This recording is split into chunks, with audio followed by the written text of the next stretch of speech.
Season 4, Part 2 of Young Justice is here, so let's recap Part 1.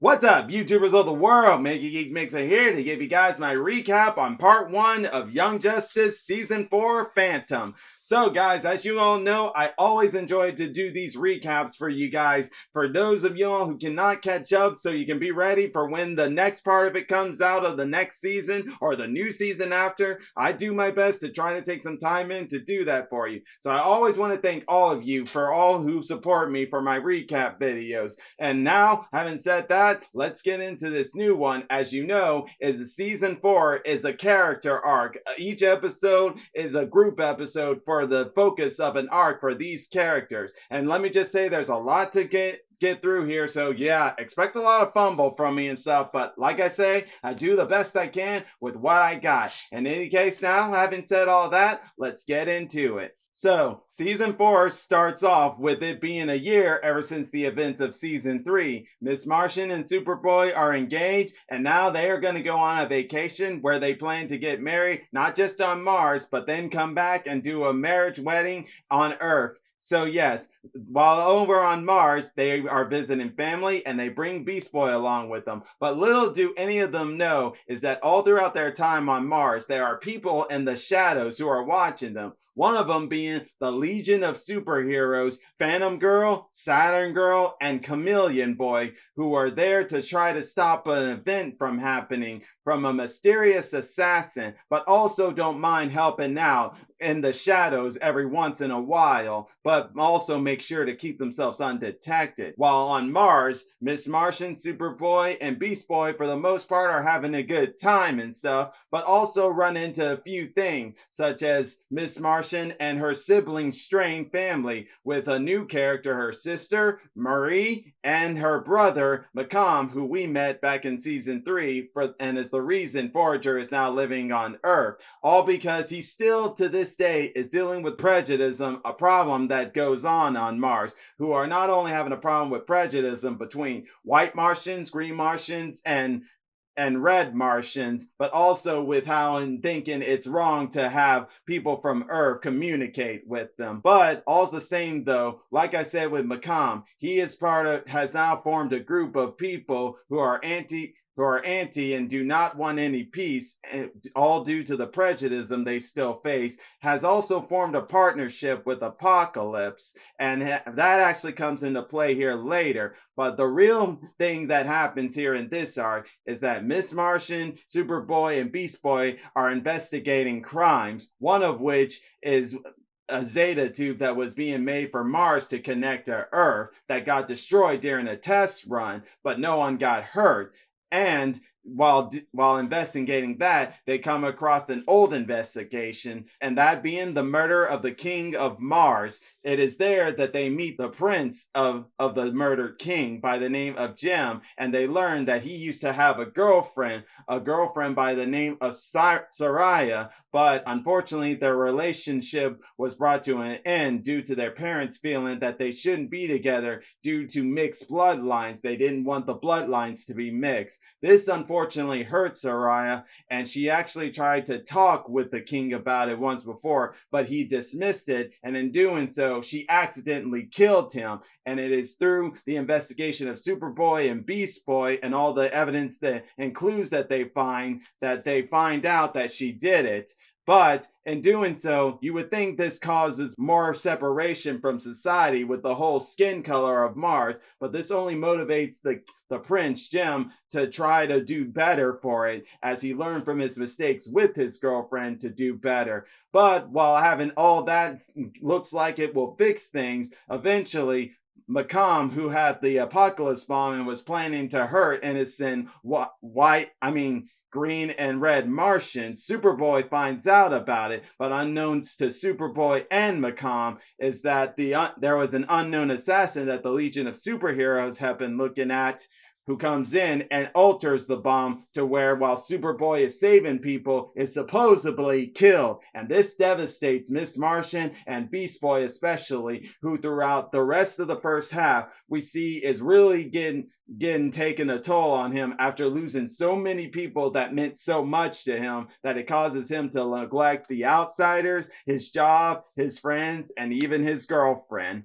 But that was Miss Martian and Superboy's arc. Moving on into the next arc, which focuses on Artemis, who is living a good life for what it seems. She still works with the team, is now leader of the team of Young Justice kids, and is a professor at a college and seems to have finally gotten into a real serious relationship now. Unfortunately, though, she gets the news about Superboy dying. This kind of wants her to once again try to bring back her sister Jade back to her family. But that's a little easier said than done, as Jade seems to be looking for a place to die, and she plans to do it at the hands of her mentor, the former League of Assassins, the Sensei, who is still living with Ra's al Ghul, Talia, and supposedly Red Hood, the red-hooded ninja. But before things can escalate more for Jade as she's talking with them, she gets called back by Artemis, who needs her help, all thanks to the fact that she is visited by two former League of Assassins who claim they have defected and the others a mole, that being Onyx and Cassandra Savage. But since they don't know who to trust, Artemis calls on Jade to figure out which of whom is telling the truth, if not both. But before more can be figured out, their hideout is compromised by the League of Shadows, who is led by Lady Shiva. And since supposedly they came there to kidnap and take Cassandra Savage back, and they don't succeed in doing it, they instead kidnap a member of Artemis's team, Orphan. And if any of you guys know who Orphan is in the comics, you know that her real name is Cassandra Cain, or in this case, in this iteration, her name is Cassandra Wusan, and she is the daughter of Lady Shiva. But we also learn a little more about her origin. We find out that Orphan, aka Cassandra, was trained instead not by her father in the comics, but by Lady Shiva in this iteration. And her vocal cords were cut off by Lady Shiva when she was an infant. Also, she could just learn to be a quiet assassin. And she trained Orphan all throughout her life until it came to the point that she was sent on a mission that happened years back when Joker was trying to get revenge on the Light by threatening the UN when Lex was still in charge. Batman and the others were able to stop him while it was Orphan's mission to kill the Joker. But Batgirl, aka Barbara, aka Oracle, saw she was trying to kill him and instead blocked it and saved her from killing the Joker. But also, we learned that that's how Batgirl had lost the use of her legs. And this is how Orphan became a member of the Bat family. All the same, now knowing that, and with Artemis now taking Artemis and Onyx over to the Shadows hideout to try to rescue her, along with Oracle, who uses devices to help back up Artemis, since she still doesn't trust those two. Eventually, she learned who the real perpetrator is, the traitor is, and that is Cassandra Savage, who was actually on a mission to try to infiltrate the Justice League's computer system and almost succeeded if not for Oracle being there to prevent it all. And eventually they rescue Orphan, who before leaving has a one-on-one off with Lady Shiva and ends up winning, but spares her mother's life and leaves. And after all the crisis is done, Artemis seems to be able to finally gonna get Jade to go back to her daughter. But when she sees her, she runs back over to Infant Island, where she once again tries to get herself killed. But Artemis, once again, not giving up on her sister, finally gets her to confess why she won't go back. It's because she's scared of being too much like Sportsmaster and not wanting Leanne to have anything the childhood that her and Artemis have. And in doing so, this causes not only as she opens up, Onyx opens up as well, that it causes Ra's al Ghul and Sensei to finally see that they are lost and that the best way for them to get rehabilitated is by staying with Ra's al Ghul, which at first Artemis objects to, but sees that maybe this really is the best for Jade and decides to let her be. After which, Artemis and Orphan go back home where they continue to live their lives. And that right there, guys, was Artemis's arc. Now we move into the major arc, the one that seems to really be the key point that's going into this next part of season 4, and that is Zetana's arc. For in Zetana's arc, she is supposedly training 3 new mage students to be the next big version of her, I guess you could say. And that is Tracy 13, the girlfriend of Blue Beetle, Mary, a member of the Shazam family, and a new character I've never seen before named Khalid, who I probably said that name wrong, and I do apologize. All's the same though. Zetana is impressed by what they're doing and believes they might be ready for the great big crisis they face in this arc. Unfortunately, Dr. Fate thinks otherwise, and he tests them by making them see if they can overcome their insecurities, which they do. And after doing that, after doing all that, they end up going on to face the crisis that they face in this arc, and that is in the fact that they get a strong magic pulse hit them and they sense it. But not only them, other mages sense them, such as Dr. Fate and Carson, the member of the light, the magic kid with the cat. It turns out beings known as Lords of Order and Chaos have taken action, mostly Chaos, in the fact that they are disappointed with Carson for now staying a servant of Savage for so long. They have decided to create a new Lord of Chaos who can stay anchored to the world of the Earth. That's where they create a new one named Child, who creates an anchor named Flaw, made of a diamond. Carson gets word of this, and so does Zetana, and at first they think the other is to blame for a crime scene they fall into, but soon learn that's not the case. That's where Carson goes over to meet with Child and starts to battle her, while in the meantime, Zetana is visited by Phantom Strange, who tries to get her to try to stop the Lords of Chaos, but she decides not to, thinking it's a good thing for 2 Chaos Orders to kill each other, until Phantom Strange makes her go over there to better understand the situation, while he takes her students to meet other magic users such as Etrigan, and eventually when they all make it to the place where Child and Carson are battling, and Child ends up winning, all thanks to the support of the Lords of Chaos who are backing her up and being more powerful, kills his anchor to the plane of Earth, that being the cat Tickles, and in doing so, after doing that, starts to go on a rampage and stuff. And at first, Zetana and the others want to stop it, but they need Dr. Fate's help, who at first refuses, but after the Child comes to Dr. Fate's asylum and destroys it, he is convinced that they must stop her. And it is during that time, the host of Dr. Fate's helmet, Zetara, being Zetana's father, where learned of his origin, on how he was both a family man, a career magician, a hero, and how he had to survive his wife having cancer to the point of when he had to give up his life to save his daughter from being Dr. Fate's host and prisoner.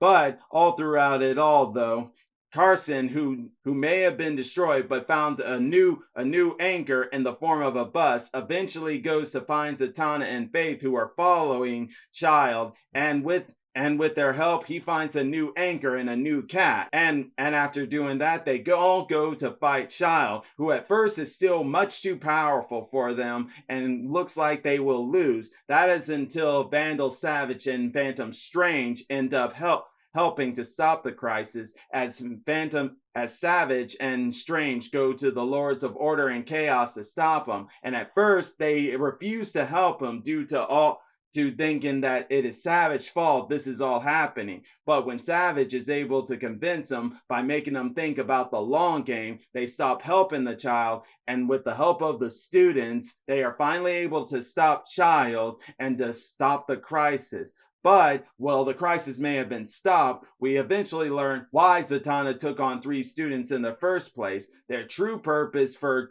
training them was so she could make a proposal to Dr. Fate that he starts to alternate responsibilities with the helmet. In other words, Zetara, Tracy 13 and Khalid would all take turns for a week to be hosts of Dr. Fate, so that way everyone else can have a life. And in doing so, Zetana could finally liberate her father from Dr. Strange.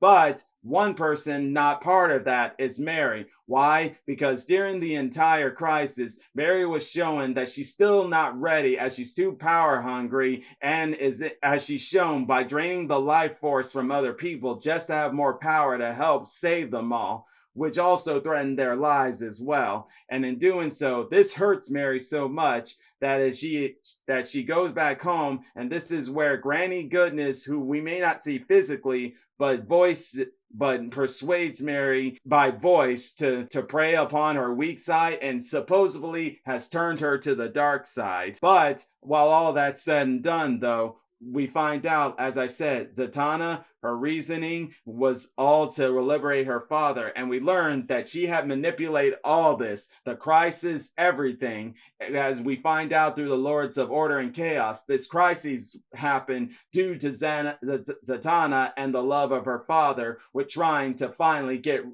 her out of the Faith's helmet, and so they can both start to have a life together. And you guys may think, is that all of it? No, there's still more to it than that. Because after the arc, Zetana felt Connor's spirit, and it is not at rest. So that supposedly means Connor is still alive. But there's also more to it than that. You see, during throughout the entire Zetana arc crisis, we learned a little more of Vandal Savage's history, and in the fact on how he first established the first ever metahuman village, which actually was Atlantis in its earlier days, and it is there that he met Carson, the witch boy, who had killed most of his villagers. But throughout their fights together, they were impressed by each other, that they formed an alliance, and Vandal Savage also learned of the Lords of Orders and Chaos, and within time he rebuilded his village, all with the help of his first grandson, Arian, who made it even bigger than it was before. And also the Lords of Order made a crown for Arian, where he was king of Atlantis and stuff, and the place was prospering well. And it also led to the creation of mage metas. But at 1 millennia later, Vandal Savage, along with Carrion, decided to sink Atlantis, and in doing so, it gave birth to the underwater world of Atlantis, along with underwater metahumans, and that's where Atlantis came to be, the Atlantis it is known as now and the present timeline of Young Justice. But that's not all. For 7,500 plus years later, we learned of the creation of Babylonian, the birth of Naboo, and the death of Naboo, all thanks to the Starro alien that came to be, all thanks to Carson coming, bringing it to Earth to test Vandal Savage more. And in doing so, with Naboo's death, came the creation of the Helmet of Faith, made by the Lords of Order. And that right there, guys, is all you need to know right there about about season 4 of Phantom of Young Justice. And yeah, like I said, guys, that was a lot to get through, and I do apologize again for some of the fumbling I did there. But like I said, that's a lot to do. I do the best I can with what I got, and that's all there is to it. Either way, though, if you guys enjoy my videos, and I do once again want to thank you for your support, all you gotta do is click that like button, subscribe to the channel, hit the bell icon to be notified when I make more videos, and until then, MegaGeekMixer signing out.